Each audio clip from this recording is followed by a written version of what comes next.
बिस्मिल्लाहिर्रहमानिर्रहीम, अस्सलाम वालेकुम। मैं असदुल्ला खान हूं। कल मैंने अपने एक वीलॉग में यूं ही चलते चलते फैसल टाउन फेज 2 का जिक्र किया और यह भी कहा कि मुझे प्रॉपर्टी के मामलात में खास दिलचस्पी नहीं है, ना मेरा फाइलों में इंटरेस्ट होता है, ना मैं कभी इंस्टॉलमेंट्स वाले प्लॉट्स लेता हूं, ना मेरी कोई प्रॉपर्टीज हैं, ना मैं ज्यादा प्रॉपर्टीज में दिलचस्पी रखता हूं, यानी ये मेरा शोबा नहीं है। लेकिन मैंने डिजिटल मीडिया पर चूंकि देखा कि बहुत ज्यादा लोग इस पर बात कर रहे हैं कि फैसल टाउन फेज 2 में एनओसी के बगैर जो है वो बहुत सारे प्लॉट बेच दिए गए और एक बड़ा मंसूबा खड़ा कर दिया गया, जबकि उसका एनओसी ही नहीं है, बेसिक रिक्वायरमेंट ही पूरी नहीं है। तो मैंने कल ऐसे ही ये बात कर दी। मेरे पास इंफॉर्मेशन कम थी तो मुझे बहुत सारे लोगों की कॉल्स आई, खास तौर पर ओवरसीज पाकिस्तानियों की। उन्होंने मुझसे मुझ पर सवालात की बौछार कर दी और अपना बड़ा कंसर्न शो किया। उन्होंने क्या वाकई फैसल टाउन फेज 2 का एनओसी नहीं है और वाकई नैब इस पर इन्वेस्टिगेट कर रहा है। लोगों ने कहा कि हमने तो इसमें इन्वेस्टमेंट कर रखी है, कुछ लोगों ने कहा कि हम तो इसमें इन्वेस्टमेंट करना चाहते थे और हमारे नज़दीक तो ये एक ऐसा मंसूबा है और एक ऐसा ब्रांड है कि जिसके बहुत सारे जो मंसूबे हैं वो कामयाबी से तकमील को पहुंचे हैं, तो हम तो इसलिए इस पर जो है वो इन्वेस्टमेंट कर रहे थे या कर चुके हैं। तो फिर उन्होंने मुझसे सवाल किया कि हमें बताएं कि क्या वाकई इस सोसाइटी के पास एनओसी ही नहीं है और ये बगैर एनओसी के अपने प्रॉप के बेच रही है और नैब ने इस पर इन्वेस्टिगेशन शुरू कर दिया। तो मैंने उनको ये जवाब दिया कि मेरे पास भी ज़्यादा मालूमात नहीं है, लेकिन फिर मैंने चूंकि काफ़ी सारी कॉल्स मौसूल की तो फिर मैंने इस पर थोड़ा सा इन्वेस्टिगेट किया। फिर मैंने ज़रा दाएं बाएं जो लोग इस मामले की समझ रखते हैं, कुछ नैब के मामलात के बारे में जिनको इस प्रोजेक्ट के बारे में नो हाउ थी, मैंने फिर उनसे रब्ता किया। मैंने उनसे पूछा और मैं हैरान रह गया कि इस मुल्क में ये कैसे हो जाता है, ये मुमकिन ही कैसे है कि आप बगैर एनओसी के तशहीर भी कर दें, आप बगैर एनओसी के प्रोजेक्ट लॉन्च भी कर दें, फाइलें भी बेच दें, प्रोजेक्ट्स भी, प्रॉपर्टीज भी बेच दें, लोगों के अरबों रुपए भी इन्वेस्ट करा दें। ये कैसे मुमकिन है? कोई ने रोकता नहीं है, कोई ने मना नहीं करता कि आपके पास एनओसी नहीं है। कुछ चीजें कल मैंने आपसे डिस्कस की थी, मैं कुछ चीजें उसमें ऐड करके उन लोगों के लिए जिन्होंने मुझे फोन्स किए, खासतौर पे मेरा मुखातब वो लोग हैं जिन्होंने मुझे फोन्स किए जो इसके बारे में जानना चाह रहे थे और मुझे कहा कि आप इसकी तफसीलात दें, तो मैंने सोचा कि उनके लिए एक व्लॉग ही बना देता हूं और इसमें उनके जो है वो तफसीलात रख देता हूं। ऑब्वियसली जो लोग मेरा खालिसतन पॉलिटिकल व्लॉग सुनते हैं या उसके लिए आते हैं, ये उनके लिए नहीं है, लेकिन जो लोग ये इस मामले में दिलचस्पी रखते हैं, जरा वो ये सुन लें। हैरान कुन हकायक मैं आपके सामने रखने जा रहा हूं, उनके लिए बहुत मालूमात होंगी। देखिए, बात यह है, मैंने आपको बताया था कि अवाम ने अरबों रुपए इस प्रोजेक्ट में इन्वेस्ट किए। नैब ने इसकी तहकीकात शुरू की। नैब ने डिप्टी कमिश्नर अटक से तमाम रिकॉर्ड तलब किया, जो अटक के डिप्टी कमिश्नर थे, क्योंकि अटक का भी कुछ एरिया जो है वो इसमें आता है। यानी ये प्रोजेक्ट फैसल टाउन फेज 2 ये कुछ अटक में आता है और कुछ रावलपिंडी में आता है। तो नैब ने नोटिस जारी किए और कहा कि ये स्कीम जो है रिहायशी जोन में नहीं आती, ये गैर रिहायशी जोन है, यानी ग्रीन लैंड है। जो ज़रूरी रकबा होता है उसको ग्रीन लैंड कहते हैं, जहां पर कंस्ट्रक्शन हो सकती है उसको ब्राउन लैंड कहते हैं, जहां पर सोसाइटियां बन सकती हैं। तो हमने ये दो नंबरी पहले भी देखी है कि ग्रीन लैंड को ब्राउन लैंड में कन्वर्ट करवा दिया जाता है और इलीगल तरीके से रिश्वत देकर और फिर उस पर सोसाइटी बना दी जाती है। हालांकि जो ग्रीन लैंड है वो ग्रीन लैंड रहनी चाहिए, वो ज़रूरी रकबा है, उसको ज़ाया नहीं होना चाहिए।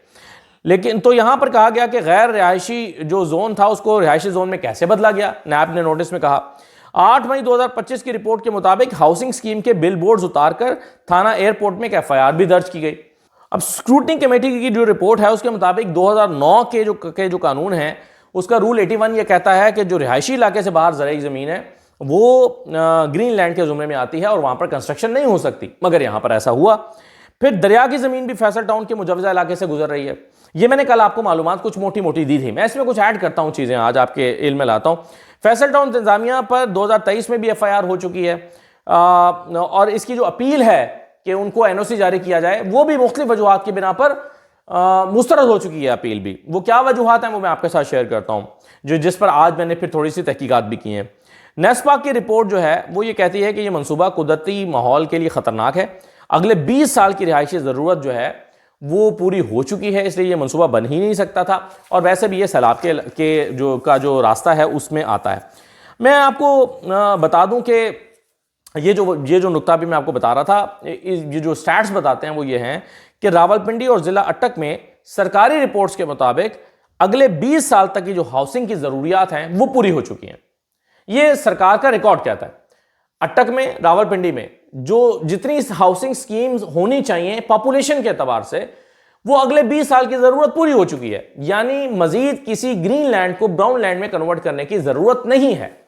ये नहीं हो सकता। आप देखें ना, जस्टिफिकेशन एक आ सकती है जी घर कम है, लोग ज्यादा हैं, लोगों की डिमांड है, इस इलाके में घर चाहिए लोगों को, लोग बेघर हैं, इसलिए मजबूरी है कि ग्रीन लैंड को ब्राउन लैंड में कन्वर्ट किया जाए। लेकिन रिपोर्ट्स ये कह चुकी हैं कि रावलपिंडी और अटक में ये जरूरत अगले 20 साल के लिए पूरी हो चुकी है, इसलिए ऐसी किसी स्कीम की जरूरत भी नहीं है। फिर एनओसी से मुतालिक जो दरखास्त है वो भी मुस्तरद हो चुकी है, और रिपोर्ट में भी यही दर्ज किया गया है।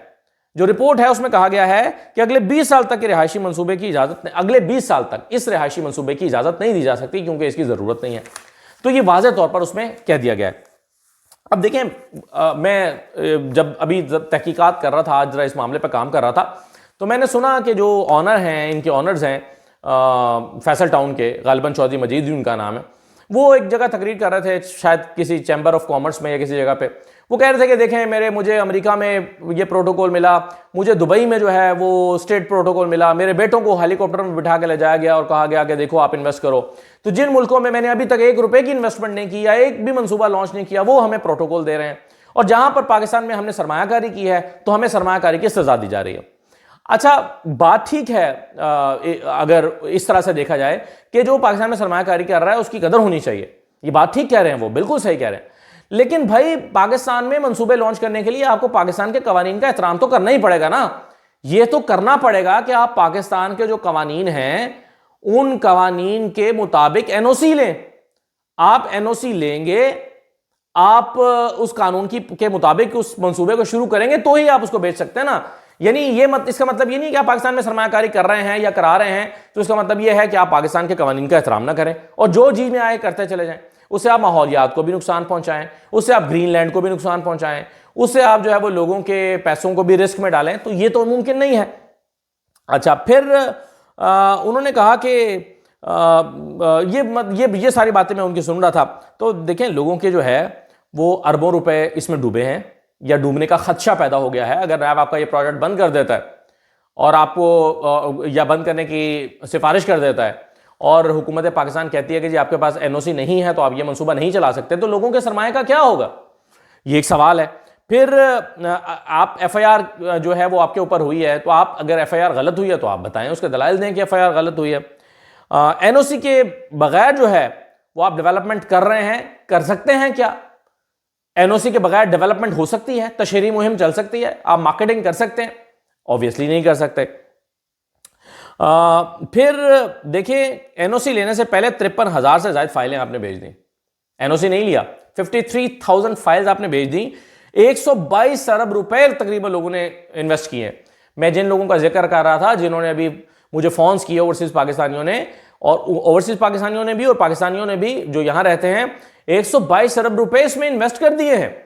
भाई, उनकी जमा पूंजी है, जिंदगी भर की कमाई है, वो रिस्क में डल सकती है। इसलिए यह सवाल इंपॉर्टेंट है। और एक इल्जाम मुबैना तौर पर यह भी है कि रावलपिंडी की अथॉरिटी की जो डीजी हैं कंजा मुर्तजा, जिन्होंने कानून के मुताबिक फैसल टाउन की इंतजामिया के खिलाफ कार्रवाई शुरू की, मुबैना तौर पर डीजी को तब्दील ही करवा दिया गया। तो ये तो हमारे यहाँ होता है कि जो पसंद नहीं होगा या जो आपके रास्ते में रुकावट डालेगा, आप अपना सुरसुख इस्तेमाल करते हुए उनको तब्दील कराएंगे। इससे पहले भी हमने देखा। नैब का जो के मुताबिक एनओसी के बगैर किसी हाउसिंग मंसूबे पर काम करना आवाम को धोखा देने के मुतरादिफ है। नैब ये कहता है अगर आप ने एनओसी नहीं लिया, तशहीर कर रहे हैं, लोगों को बेच रहे हैं, तो आप उन्हें धोखा दे रहे हैं। ये धोखा दही के मुतरादिफ है। पंजाब हुकूमत की इस मामले पर खामोशी भी बड़े सवाल खड़े कर रही है कि वो क्यों खामोश है, आखिर उनका क्या इसमें इंटरेस्ट है। नैब ने इस मामले पर 31 दिसंबर 2025 को नोटिस तो जारी किया। अब ये इसका एक और अफसोसनाक पहलू है कि नैब ने इन्वेस्टिगेशन शुरू की 2025 में, जो है वो 31 दिसंबर को एक नोटिस जारी किया, लेकिन नोटिस जारी करके इस पर काम नहीं रोका गया। अभी भी हम देख रहे हैं कि डेवलपमेंट का काम भी हो रहा है और हम ये देख रहे हैं कि इसकी डिजिटल मीडिया के ऊपर तशहीरी मुहिम भी चलाई जा रही है। तो अगर नैब इस पर इन्वेस्टिगेट करना चाहता है तो कम से कम काम तो रोक सकता है। आमतौर पर जैसे होता है, आप स्टे ऑर्डर लेते हैं, काम से रोकते हैं। भाई, आप कहते हैं इलीगल एनओसी नहीं है, अब एनओसी भी नहीं है, तो क्या कोई नैब दिहाड़ी लगाने की कोशिश तो नहीं कर रही? ये एक अलग सवाल पैदा होता है। तो देखें, इसके बहुत सारे पहलू हैं जिसकी तरफ जो है वो तवज्जो दी जानी चाहिए। तशहरी मुहिम का जैसे कि मैंने आपको कहा कि चलाई जा रही है, तो उसमें यह दावा भी किया जा रहा है कि 1 लाख केनाल पर नया शहर आबाद किया जा रहा है। भाई नया शहर आबाद करने की ज़रूरत है यहाँ पर या नहीं है, ये तो सरकार ने फैसला करना है, जिससे एनओसी जारी करना है। अगर आप सरकार समझती है कि नए शहर आबाद करने की ज़रूरत है तो आपको एनओसी जारी कर देगी, वरना आपको ज़रूरत ही नहीं होगी। आखिर में मैं आपको ये भी बता दूं कि एक साहब हैं शाहिद महमूद चौधरी, ये एहसन जमील गुजर साहब के कज़न हैं, और ये मुबैना तौर पर इस प्रोजेक्ट फैसल टाउन फेज़ 2 के जो हैं वो लैंड सप्लायर भी हैं और डेवलपमेंट कॉन्ट्रैक्ट भी हासिल कर रहे हैं, यानी डबल दिहाड़ी लगा रहे हैं। और एक और इसमें इंटरेस्टिंग पहलू यह है कि एक खातून एहसन जमील गुजर साहब का चूंकि नाम आया तो ज़ाहिर है फरा गोगी का नाम भी आएगा। तो खातून जो फरा गोगी हैं वो भी अपनी ब्लैक मनी को वाइट मनी में कन्वर्ट कर रही हैं, यानी ज़ाहिर है अगर उन्होंने कोई पैसा बाहर ले गई हैं या उनके पास है जिसको वो डिक्लेयर नहीं कर सकती, तो वो ये प्रॉपर्टी खरीदेंगी तो उनकी जो मनी है वो वाइट हो जाएगी, वो या इस पर इन्वेस्टमेंट करेंगी, तो वो भी अपनी ब्लैक मनी को वाइट करने में लगी हैं मुबैना तौर पर। ये मालूमात भी मेरे इल्म में आई हैं। और मुबैना तौर पर फरा गोगी साहबा जो है वो इस मंसूबे में 24 अरब रुपए की उनकी इन्वेस्टमेंट भी है।